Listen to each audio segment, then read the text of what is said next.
नमस्कार, war of state देख रहे हैं आप। मैं हूं आपके साथ पूजा। महाराष्ट्र में नए मुख्यमंत्री को लेकर चल रहा सस्पेंस अब खत्म होने वाला है। 4 दिसंबर को बीजेपी विधायक दल की बैठक होनी है, जिसमें महाराष्ट्र के अगले मुख्यमंत्री को लेकर तस्वीर साफ हो जाएगी। बीजेपी विधायक दल का नेता चुनने के बाद महायुति के नेता राजभवन जाकर सरकार बनाने का दावा पेश करेंगे। बीजेपी के सभी विधायकों को मुंबई आने के निर्देश भी दे दिए गए हैं। तो सरकार गठन की तैयारी शुरू हो गई है। मुख्यमंत्री की कुर्सी देवेंद्र फडणवीस के पास होगी, ये भी तय हो गया है। पर सीएम की कुर्सी और मंत्रिमंडल विस्तार को लेकर दिल्ली से लेकर मुंबई तक मैराथन बैठकें चल रही है। तो ताजा अपडेट क्या है महाराष्ट्र का, आपको बताएंगे। साथ ही झारखंड पर भी चर्चा करेंगे, क्योंकि झारखंड को उसका मुख्यमंत्री तो हेमंत सोरेन के रूप में मिल गया, लेकिन मंत्रिमंडल को लेकर अब भी इंडिया गठबंधन में पेच फंसा हुआ है। अभी तक झारखंड के मंत्रिमंडल को लेकर कोई नाम सामने नहीं आया है।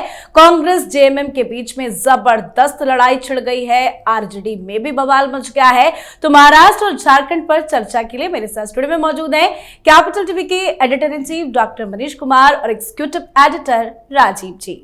सर, आप दोनों का बहुत बहुत स्वागत है। धन्यवाद। सर, 4 दिसंबर को बीजेपी विधायक दल की मीटिंग, मतलब मुख्यमंत्री बीजेपी का, माना जाए 4 तारीख को सस्पेंस खत्म। देखिए, सस्पेंस ऑलरेडी खत्म हो चुका है।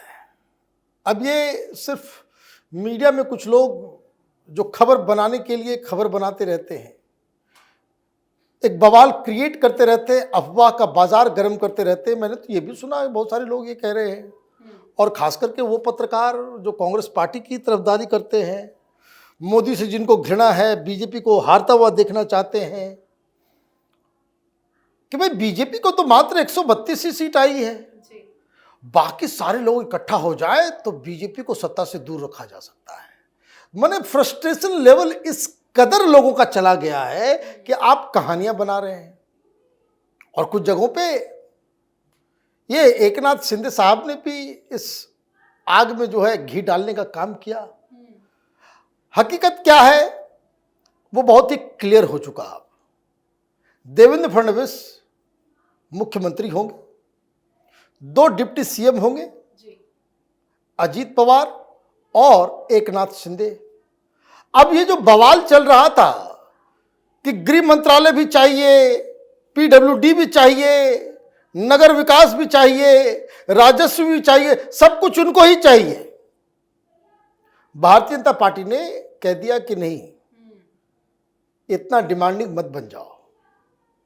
अब खबर ये आ रही है कि उद्धव की पार्टी भी टूट रही है और एनसीपी भी टूट रही है। एनसीपी के एक सांसद को, एनसीपी शरद पवार और शरद पवार के बहुत ही लॉयल व्यक्ति को आज सवेरे सवेरे देवेंद्र फडणवीस के पास भेज दिया गया। बवाल हाहाकार मच गया। वो इसलिए, भाई सांसद महोदय को तो होना चाहिए था दिल्ली में, सत्र चल रहा है, वहां देवेंद्र फडणवीस से क्या मुलाकात कर रहे हैं। तो शिंदे के बेटे के सामने आए, उन्होंने कहा कि नहीं नहीं, मुझे डिप्टी सीएम नहीं बनना है, पिताजी होंगे। इस तरह की चीजें चल रही है। लेकिन बड़ी जानकारी ये आ रही है कि चूंकि शिंदे ने बहुत सारा खेल करने की कोशिश की, प्रेशर डालने की कोशिश की, तो अमित शाह के यहां से ये खबर आई है कि कौन मंत्री होगा उसका भी क्राइटेरिया तय किया जाएगा।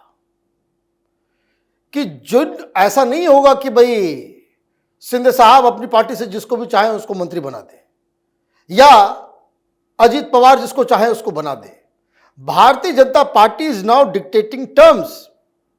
वो ये कह रहे हैं कि भाई किसी को भी बनाया जाए, उसका क्या रिकॉर्ड रहा है लोकसभा के चुनाव में, कितनी मेहनत की है, क्या उसके ऊपर कोई आरोप तो नहीं लगा, पिछले मंत्रिमंडल में था तो उसका परफॉर्मेंस कैसा था, ये सारी चीजें। परफॉर्मेंस के हिसाब से रिवॉर्ड मिलेगा। लेकिन ये अपने आप में एक नया है। नया इसलिए है कि गठबंधन अगर हुआ, एक फॉर्मूला तय हो गया है कि 10 से 12 मंत्री जो है वो एकनाथ शिंदे के होंगे, 8 या 9 अजीत पवार के होंगे, 20 मंत्री भारतीय जनता पार्टी के होंगे। तो जनरली इस तरह का होता है कि बस अलग अलग पार्टियां वो तय कर लेती कि उनकी पार्टी से कौन क्या बनेगा, इसके ऊपर कोई डिस्कशन नहीं होता।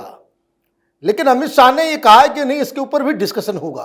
कहने का मतलब ये है कि शिंदे साहब भी जान रहे हैं कि 4 तारीख तक और शपथ ग्रहण तक जितना दूह सकते हैं, जितना प्रेशर कर सकते हैं उतना कर लो।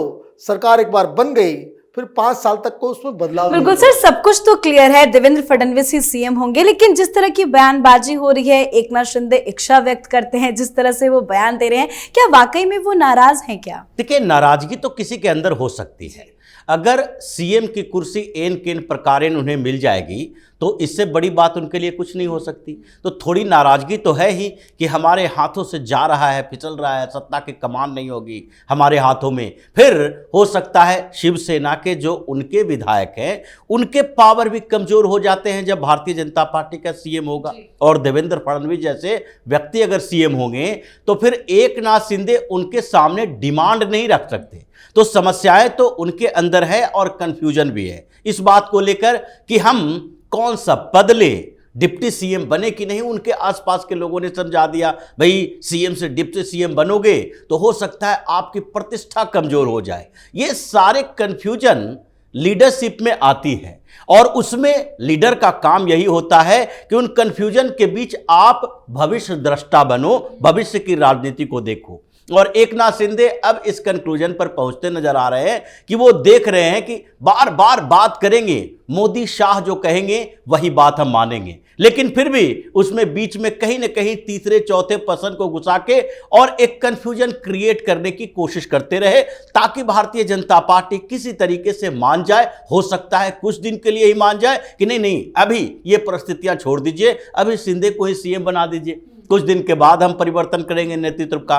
तो ये समस्याएं उनके अंदर थी और महायुति में इसी पर मंथन चल रहा था। जिस पार्टी को समस्या होनी चाहिए, अजीत पवार की पार्टी को, एक शब्द भी उनकी पार्टी की तरफ से नहीं आया, क्योंकि एकनाथ शिंदे की पार्टी और अजीत पवार की पार्टी में अभी अंतर है।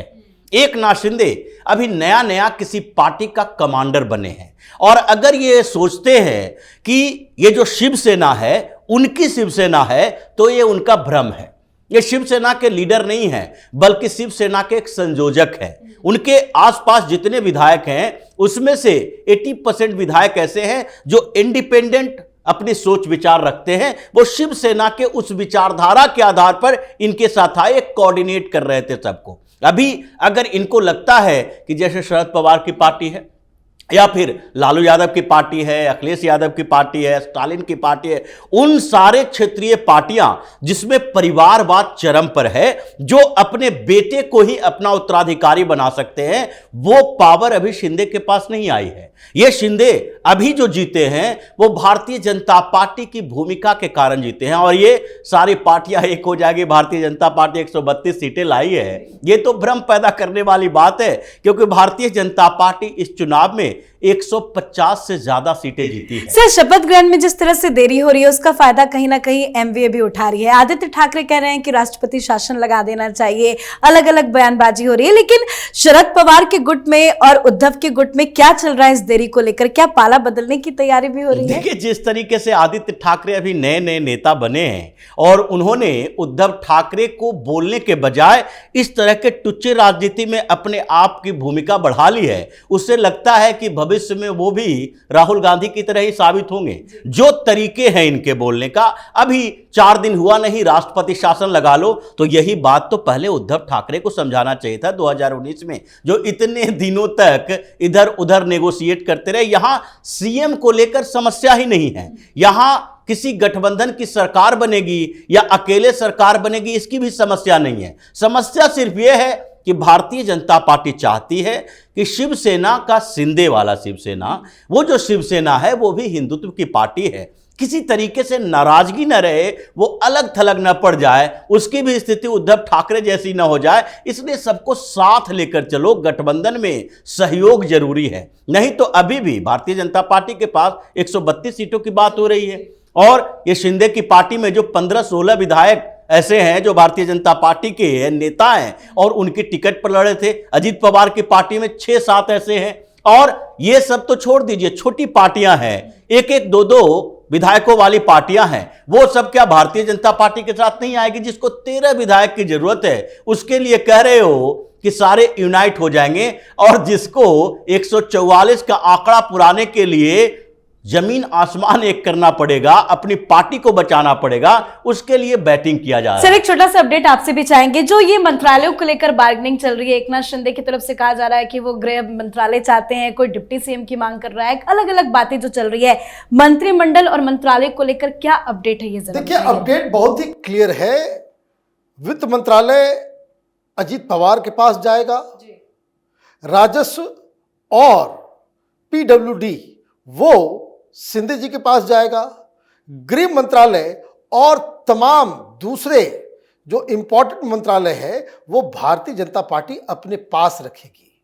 ऐसा नहीं होगा, आप ये समझिए कि कोई पार्टी 132 सीट अपना लेकर के आ रही है, आपके पास उसके आधे सीट भी नहीं है और आप जो है इस तरह का प्रेशर पॉलिटिक्स करेंगे तो ऑलरेडी प्लान बी रेडी हो चुका है कि आप अगर ज़्यादा इधर उधर करेंगे। ऐसा मैंने जो कहा कि ऑलरेडी शरद पवार के मैसेंजर जो है वो देवेंद्र फडणवीस से मिल रहे हैं, इसका कोई मायने है। और मुझे लग रहा है कि राजनीति है, हर कोई चाहता है कि ज़्यादा से ज़्यादा मंत्रालय, अच्छे से अच्छे पद मिल जाए, तो वो कोई बुराई नहीं है इसमें, लेकिन वो भी तब ये सक्सेसफुल होता है कि जब आप कोई इंपैक्टफुल नंबर आपके पास हो। वो होता दिख नहीं रहा। मतलब बीजेपी किसी के प्रेशर में नहीं आने वाली। लेकिन बात झारखंड की करें तो हेमंत सोरेन किस प्रेशर में जी रहे हैं? देखिए, हेमंत सोरेन तो प्रेशर दे रहे हैं दूसरे के ऊपर, वो किसी प्रेशर में थोड़ी है।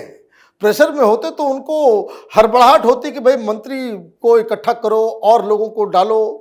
वहाँ जो खबर आ रही है उनको ये कहा, वो ये साफ साफ कह रहे हैं कि भाई ऐसा है, बहुत हो गया, चुनाव हम जितवाए, हमने सब कुछ किया, आप लोग जो है स्टेपनी थे लेकिन फिर भी हमारे साथ जो है बैतरनी पार हो गया आपका, तो इसलिए हम ज़्यादा सीटें आपको मंत्रालय में नहीं देंगे, ज़्यादा कैबिनेट बर्थ नहीं देंगे। एक का फॉर्मूला बना करके इन्होंने कहा है कि भाई 3 से 4 हम ज़्यादा से ज़्यादा मंत्रालय हम दूसरे को दे सकते हैं, अदरवाइज लेना है लीजिए, नहीं तो फिर अब आगे का रास्ता देखिए। ये कांग्रेस पार्टी को सोचना है कि ये अडानी करने में लगे हुए हैं, पार्लियामेंट में रोज हंगामा कर रहे हैं, लेकिन राहुल गांधी को ये ध्यान नहीं पड़ रहा कि उधर किसी को मंत्री भी बनाना है। आपको याद होगा, एक पैरेलल ड्रॉ कर दूं मैं, कि नीतीश कुमार के साथ ये आरजेडी और कांग्रेस मिलकर के सरकार में आई, आखिर तक नीतीश कुमार ने इग्नोर किया। जब इंडी गठबंधन की बैठक हुई पटना में पहली बार, तो ये बड़ा खबर बना था कि नीतीश कुमार से पूछ लिया था कि हमारे लोगों को कब 2 कोटा में और है, वो हमारे मंत्री कब बनेंगे, नहीं बने कभी। तो राहुल गांधी को इससे कोई फर्क नहीं पड़ता कि वहां मंत्री बने, कोई बने ना बने, अदरवाइज अभी तक तो बवाल हो जाना चाहिए था। तो मुझे लग रहा है कि प्रेशर जरा सा भी नहीं है हेमंत सोरेन को। हेमंत सोरेन को मालूम है कि कांग्रेस पार्टी के पास कोई दूसरा रास्ता नहीं है, एक सीट भी दे देंगे, एक मंत्रालय भी दे देंगे, तब भी उनको मजबूरन झारखंड मुक्ति मोर्चा और हेमंत सोरेन की सरकार को, उनकी सरकार को समर्थन देना कांग्रेस की मजबूरी है। लेकिन सर, अगर फॉर्मूला तय भी हो गया है तो देर क्यों हो रही है, क्या है वजह? देखिए, फार्मूला पर फार्मूला चल रहा है। डिमांड कांग्रेस की तरफ से लिस्ट भेजी जाती है और उस डिमांड लिस्ट को कूड़ेदान में हेमंत सोरेन फेंक देते हैं, क्योंकि कांग्रेस के पास कोई आइडिया नहीं दिख रहा। अभी कांग्रेस की डिमांड लिस्ट गई और उसमें कहा गया कि देखिए 4 विधायक पर 1 मंत्री होना चाहिए। अब इनके 16 विधायक हैं, तो पिछली बार 4 मंत्री रहा था, तो इस बार भी सोचा 4 विधायक पर 1 मंत्री होना चाहिए। तो हेमंत सोरेन बोले 4 विधायक पर 1 मंत्री, तो इसका मतलब है कि 8 से ज़्यादा मंत्री हमें चाहिए, 34 विधायक हमारे पास है।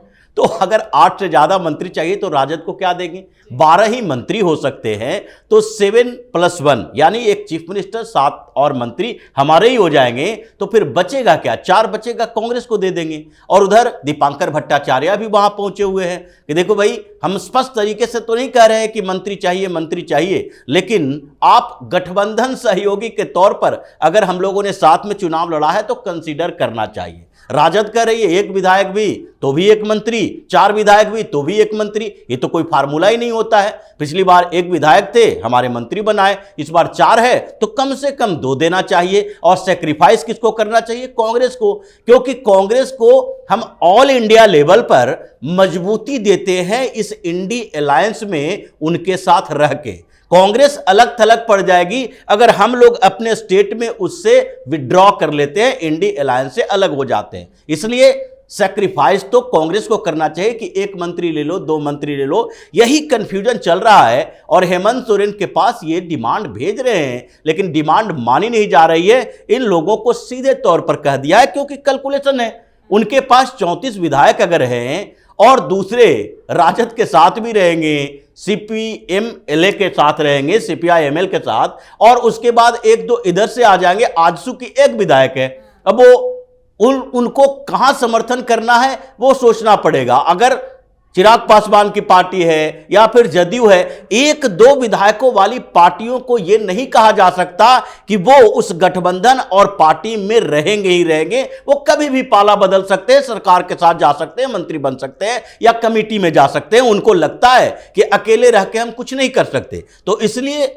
उनके पक्ष में जब कैलकुलेशन है तो फिर वो कांग्रेस की डिमांड को मानने के लिए मजबूर है ही नहीं। मतलब हेमंत सोरेन को अब राहुल गांधी की जरूरत नहीं है। बहुत बहुत धन्यवाद सर आप दोनों का। धन्यवाद। तो महाराष्ट्र में नई सरकार के शपथ ग्रहण की तारीख मुकर्रर हो गई है। 5 दिसंबर को शपथ ग्रहण का कार्यक्रम होगा। तैयारियां शुरू हो गई है। महायुति सरकार में सभी की निगाहें एकनाथ शिंदे के ऊपर लगी हुई है। एकनाथ शिंदे गृह मंत्रालय की मांग पर अड़े हुए हैं, लेकिन बीजेपी उन्हें गृह मंत्रालय देने की बिल्कुल भी इच्छुक नहीं है। बीजेपी किसी भी हाल में कोई कॉम्प्रोमाइज नहीं करेगी और शिंदे को भी पता है कि उनकी दाल नहीं गलने वाली। तो झारखंड में हेमंत सोरेन मंत्रिमंडल को लेकर फंसते नजर आ रहे हैं। कांग्रेस पार्टी भी बुरी फंस गई है। तो महाराष्ट्र और झारखंड पर आप अपनी राय कमेंट कर लिखें। देखते रहिए कैपिटल टीवी। नमस्कार।